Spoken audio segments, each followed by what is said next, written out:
Thanks a lot, Neil Dixon. I put my trust in you and I end up watching Haunting of the Innocent. You are completely responsible for the movies you're cast in.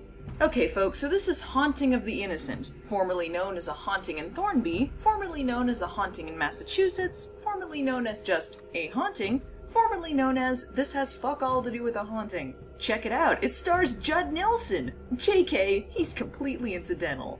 Yeah, if you're thinking of renting this one just to see him, he plays a small role as the character's boss. He basically says, here is business thing, go do it, and collects his paycheck. It could have been anyone else, and I wouldn't have even thought about the character. And who's this little girl on the cover? Oh, she's sure as hell not in this movie. So what is Haunting of the Innocent? Well, you got me there! It's an astoundingly pointless movie, and I truly mean that. There's no clear narrative, no rhyme or reason, no tension, no anything. When I describe it to you, it's gonna sound a lot clearer than the movie makes it out to be. It's a film that can't properly be described without watching it yourself. And even then, I'm giving it too much credit.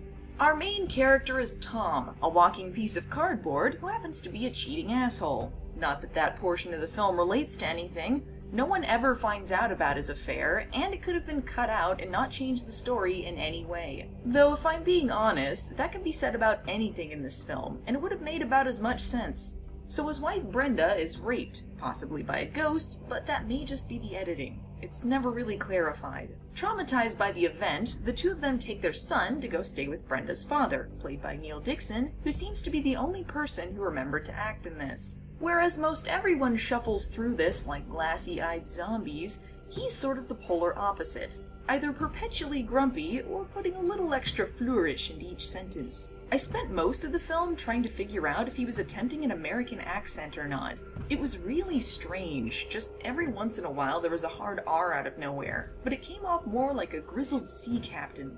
As fierce and determined as they were not explorers. Because she's my daughter.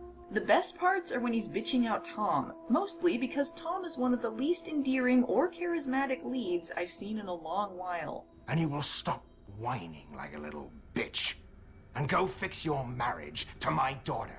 By the way, blown out seems to be the artistic style of this movie, so at times it seems like they're driving into the sun. Brenda meets some lady in town who says she knew her mother before she passed away and agrees to teach her about ancient Viking symbols, because her family descended from Vikings.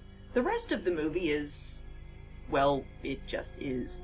People meander around while things happen. Crows fly out of a tree, people get possessed, at one point a couple of characters chip away at paint with knives for some reason. It never becomes clear why any of this stuff happens, other than to be vaguely mystical bullshit, but it's not compelling or mysterious. And parts of the story where things could happen just fizzle off into nothing. For instance, the dad hates Tom and says he doesn't want to know what he'll do if he hurts Brenda. Cue Tom getting possessed, I guess, and raping his wife, and then they move on after that scene and never mention it. She's there because she's traumatized by a rape. Surely this is a crucial moment in the film, but it feels like nothing happened. Apparently, all of this has been set in motion because in the past these Vikings were in a field and one was a witch and the other was her son, and they killed each other.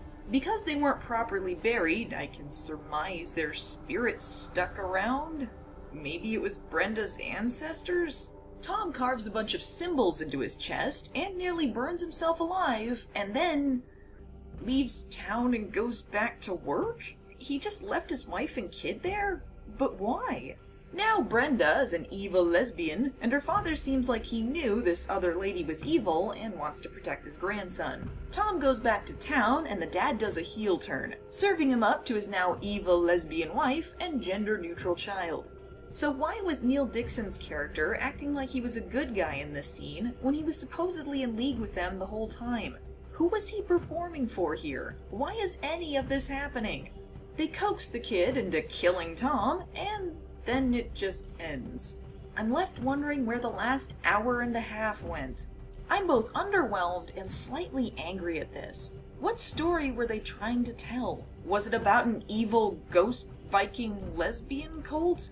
Was the kid the innocent being haunted? Who are we supposed to be rooting for? Are we supposed to be sad this guy died? Because I'm not. It's just a series of things without any payoff. I can't even call it a horror film. No one even dies until the end. So if you're looking for a good supernatural suspense film, this certainly isn't it. Anyway, this has been my Haunting of the Innocent review, starring Judd Nelson. Don't fuck this up.